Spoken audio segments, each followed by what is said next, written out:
brother. Thank you for coming. Thank you for coming. I was wondering, man. I was just going through my timeline, checking you out, and I was like, well, this brother seemed interesting. He looked interesting. Let me see what's popping with him. Let me see what's going on. And for those who don't know anything about you, anything about your channel, can you kind of like give us a brief overview on the things that you cover, the things that you find important to discuss, such and so forth? Can you elaborate, my brother? 100%. So first off, thanks for having me on. It's a pleasure to be able to, get out into some other ears and viewers. So the channel of masculine is all about helping brothers become more masculine men. In a society where we seem to be demonized about, doing things like growing our beard out, taking leadership in a family, being strong men, setting boundaries for our households to follow. All that seems to be demonized. If you look at TV, you'll notice that almost every time you see somebody on TV, especially a black man, he got his beard shaved off, clean cut, to seem to be less threatening, because it seems like society wants to demonize us for just existing. So you have a lot of young black boys in the inner cities and across the country that grow up without father figures. For me, one of the things that I did when I was growing up, I had to get around like father figures, man, and kind of, learn how to become a man, because only a black man can teach a black boy how to become a black man. Nobody else can do that. So that's what this channel is about. Okay, all right. So you're saying black men teaches black men. So in a day and age like you just expressed, we are at a point where masculinity in itself, when it comes, is being attacked. It's being attacked. Some people may say it's being attacked by LGBTQ. It's being attacked by feminists. What's your viewpoint on that? Like, what are you saying? You say only black men teach black men, and you were raised by other black men. What's some of those teachings that you learned that made you into the masculinities? I might be pronouncing the masculinities. It's a slip of the tongue, you know what I mean? So what's some of those things that you were able to learn that kind of mold you into who you are today? So it's just life experiences, basically. Like when I got around father figures, man, the one thing I noticed is young boys, when they don't have a father in the home, they don't know how to make decisions. There's no leadership, there's no model. Of course, you have single mothers out there doing the best they can, but let me tell you about single mothers. The thing about single mothers is, at some point, the boy is going to grow up to be an adolescent, and he's going to challenge her authority. You know what I'm saying? And that's where, in a place where a father would be in the home, he would get that in check. Say, hey, you don't talk to your mother like that. He takes over. So what has to happen with that woman is she has to become kind of more like a father figure herself. And what that does is that shuts down his masculinity from growing, because she doesn't want him to usurp her authority. So she has to speak louder and get more tougher, you know what I'm saying? But then at the same time, what I'm noticing in the community is these very ladies, what they're doing is they're depriving a boy of becoming a man, to learn how to be a man around everybody in the home. There's no leadership going on. He doesn't know what it looks like. He can't see it. If all you see is, your mom, you're deprived in a sense. So let's unpack that. You said the first part, when you have women in the household, say like single parent women in the household, exactly, trying to raise young boys into men. And you have young ladies in the household with single parent women. You say a young man gets to a point where he wants to challenge a female, and she kind of exerts her energy. She exerts her dominance over him. And you also say how it it kind of pushes back his masculinity in a sense. Exactly. So my question to you is, if she's raising these kids by herself and there's no true father figure and she's the head of the house, how do she combat a grown boy bucking up to her in a sense? You know what I mean? Because, Yeah. I was there at one point, and I'm sure it's a lot of other young men or men that were in a position where you didn't want to listen to what your mom had to say because your mom was always yelling or whatever. So how would she combat that? Like, I know what happened. In my sense, my mom, she used the belt or whatever. And when the belt got too, not necessarily too much, but it didn't make an effect, she used the broom. And when the broom didn't make an effect, she started doing other things. You know what I'm saying? But whether or not she was doing physical stuff, I understood that I need to start taking the message opposed to the physicality out of it. And it wasn't necessarily her trying to exert her dominance. It was her trying to let me know that she didn't like what I was doing, to make an uproar in her house.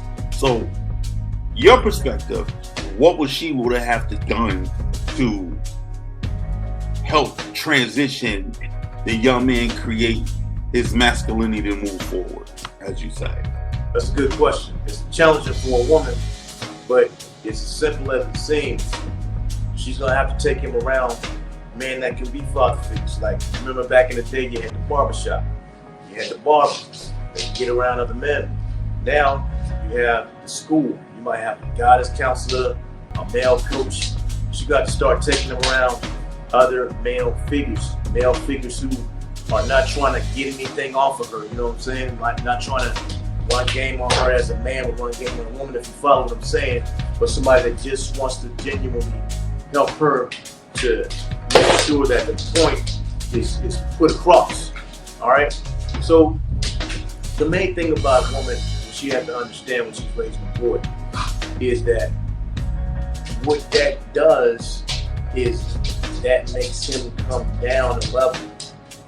You ever notice in our community, right, in the black community, you have a lot of men that listen to their women as opposed to leaving the house. And there's a level of disrespect that'll come out of that. And people might not like to hear that, but I'm just telling you what it is, because nobody really wants to touch on it.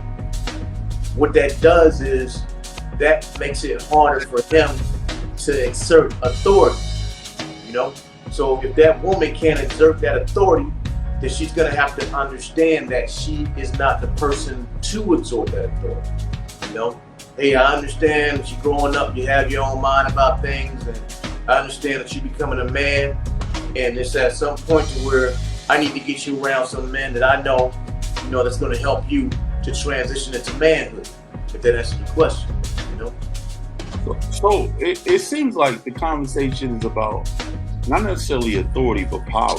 You know what I mean? We live in a society today where the power structure is not evenly balanced out, and it's not evenly balanced out for black men and the black women. Like, black women, they got it really tough. You know what I mean? Black women, they come from a perspective of, they feel that they are at the bottom of the barrel when it comes to anything, whether it's you working in society and whether you are able to contribute to your household. They feel like they get no respect from men. They feel like they get no respect in the working force. So we are in a position where it's like certain entities, say, like, I'm gonna mention his name, Kevin Samuels, have brigaded forward with this ideology of speaking on women who have, I say, held down a foundation in their household. And for everybody that isn't perfect, we all have our flaws.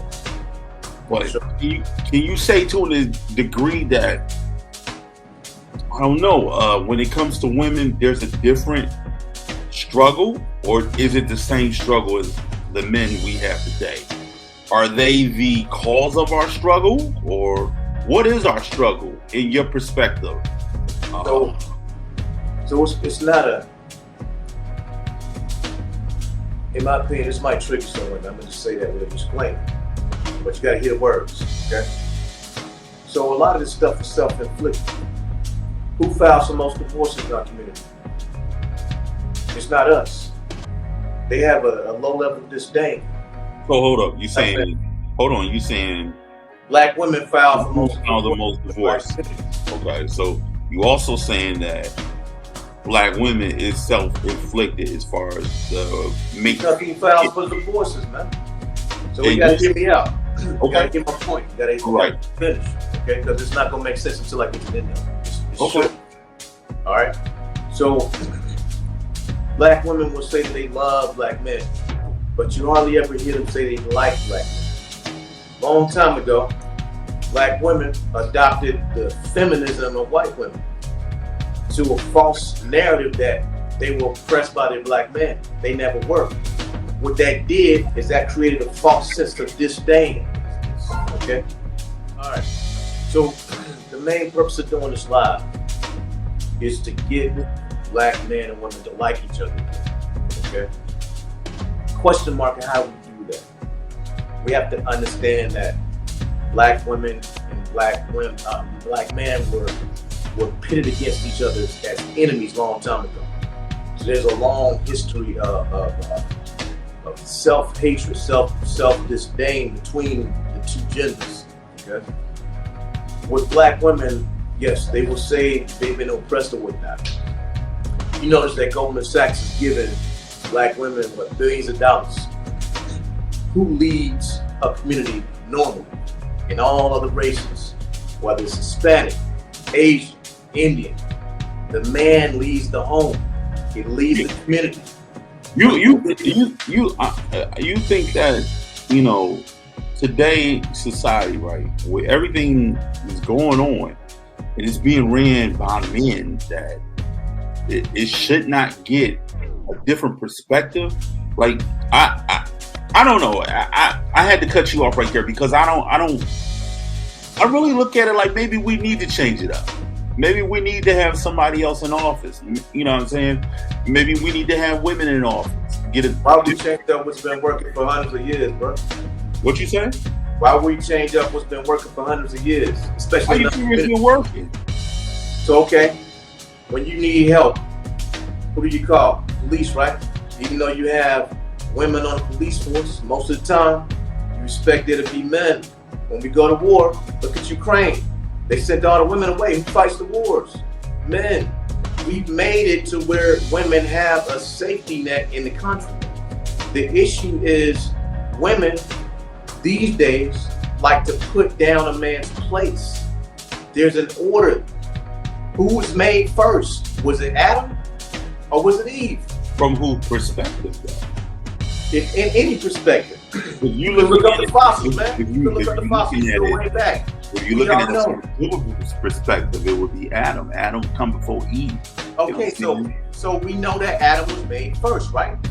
Okay. From a biblical perspective. Okay, so think about it like this then. If it was that the woman was made first without the biblical perspective, why is the woman not physically stronger than the man? Who is physically stronger? Is it the man or the woman?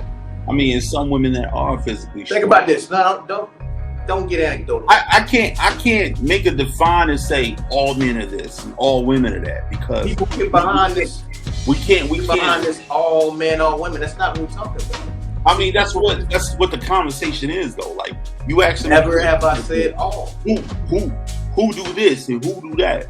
It's hard for me to do that when we live in a day and age where it's not black and white. You know what I'm saying? And you spoke about men and going to war and all this stuff, right? So right now we've been at war for over 400, 500 years as black people. We've been at war. We've been tackling white male white supremacy for how many years? Okay, but back up for a second on that. What was the marriage rate back then? Excuse me? Before the Jim Crow, what was the marriage rate back then? Would you say it was higher back then, or would you say it was lower back then? Marriage rate, we had to preserve us as a unity. Yeah, it was high. Okay, it was high. Okay, so why was it higher back then? We had to stick to what? It was a foundation of family. Okay, so what's missing right now in our community? Foundation of family. I agree with that's you. the problem. How are you going to advance in the society without family? I think part of the problem is the one person we don't talk about when we talk about black people. We don't talk about how we've been systematically designed to hate each other from the white man. The white man taught us this stuff. You know what I mean? When you have control, you have all this stuff. They taught us this. They feared. They put us in fear to not do certain things. They made the women fear of supporting a man. How do you think they did that? How do you think they did that? I can't hear you. How do you think they did that? How do you think they systematically oppressed us? One of the ways they systematically oppressed us is they implemented something called welfare, right? When they implemented welfare, what they started doing is invoking the women to believe that they can make it on their own, right? So what they did was they started locking the men up, and they start giving women the ability to lean closer to the government, lean closer on the government. That's for Section 8. That's with all these other entities that come with the system. And if you have this false narrative of support, right? With this false narrative of support, if you getting support from the government, it's one of the requirements are you tell them who fathered your kid, right? And if you don't tell them who fathered your kid, they cut you off all forms of child support, all forms of welfare, right? All forms of any support. So if you have no job, no way to provide for your kids, you're going to go with the alternative. I need to get this money.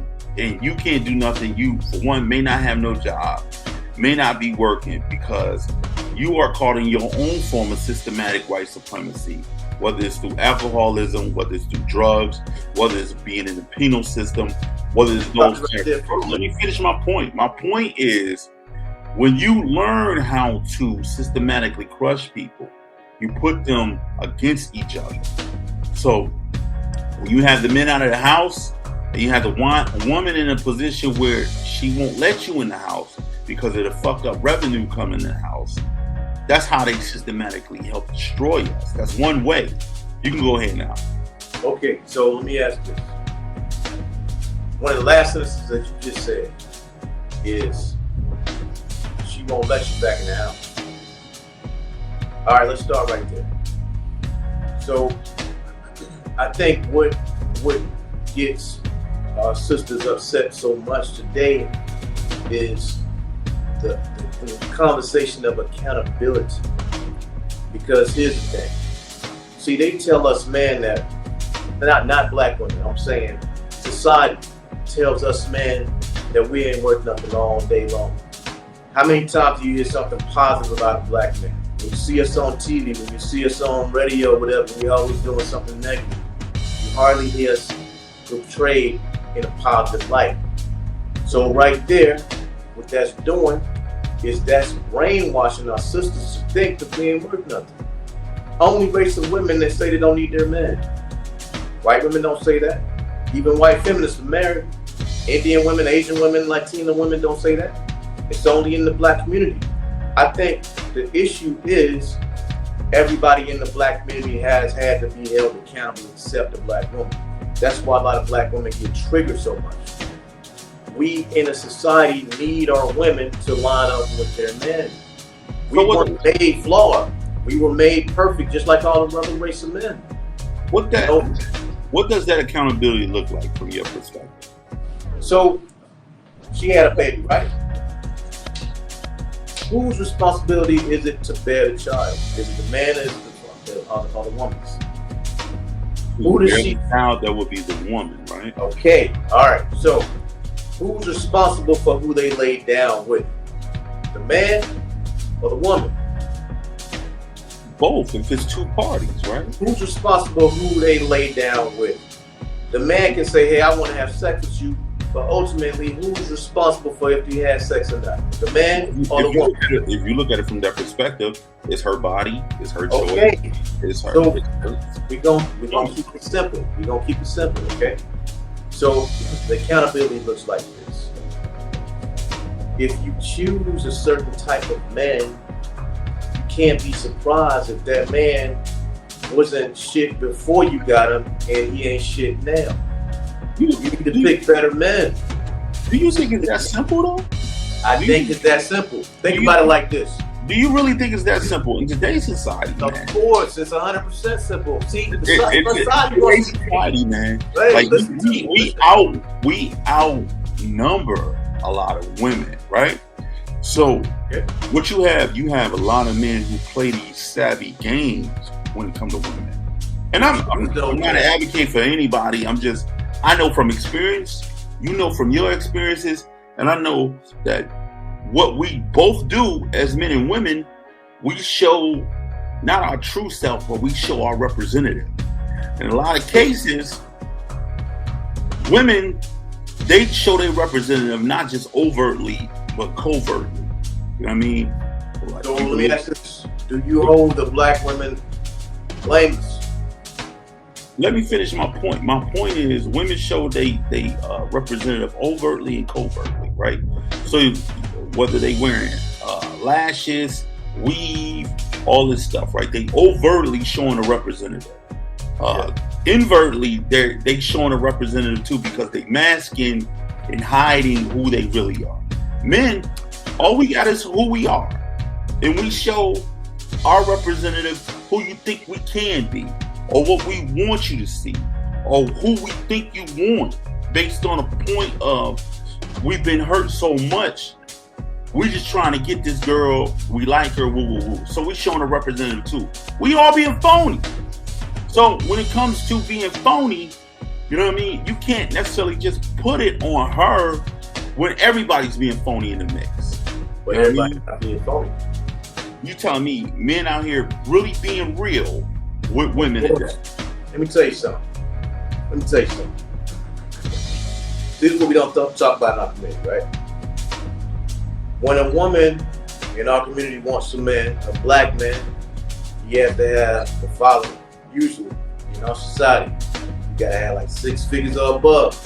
You gotta be 6'4", 6'5". You gotta have 6-pack abs. You gotta have a nice crib, nice car. What about the other race of men? Do they need any of that? Not at all. Guess what happens in our quote-unquote sisterhood when they go out and get a man of another race? They celebrate. So in a lot of cases, that's saying that those other race of men are better than their own black men. Only black men have to go through this period of unreasonable. The other thing about what you said about men being phony. Okay, men know who we're dealing with when we deal with a certain chick, all right? So if a woman wants to be with a certain dude, and if he wants to be with her, they get to know each other, whatnot. And yeah, it's a period of being, interviewed by a representative. But that's the problem. Some men genuinely want realistic relationships so they can create families and have children and move on to the next phase of their life. Guess what happened to those men in our community? They're ignored. They're seen as boring. They're seen as, oh man, I don't want him. You know what I mean? They want to go out and get the guy that's going to give them the fun, the good time. And then when they get pregnant by this guy, a lot of our sisters go back and look for that same guy they ignored initially. And this is not just our sisters, this is just modern women, period. You don't have a coupling anymore. Social media has ruined the dating game because you don't have the ability to just genuinely get to know somebody first. It's all about, hey, I like how you look, I like how she look, swipe right, swipe left, hey, come over, it's hookup culture. That's what's ruining our community. We got to get back to a period to where we got to know each other to see if we like each other, then we can go and start having babies after we get married, if that's what we're going to do. It's simple. It's not as complex as society makes it seem, but it feels like it's complex, and I don't think it is. So I don't want to keep you long. I'm gonna have you make one last point before we get out of here. You know what I'm saying? Word. My point is, how would you going forward, I know we've talked for it's going on like a half an hour. Going forward, you know, and I plan on having you on again if you don't mind coming on again. Yeah, always pleasure. You know what I'm saying? Going forward, what would be your last words here on this show when it comes to the masculinity? How would you be remembered in a sense on Orilla Radio? What would be your last words on here? Just somebody that's trying to help a black woman and black man not only love each other again, but like each other again.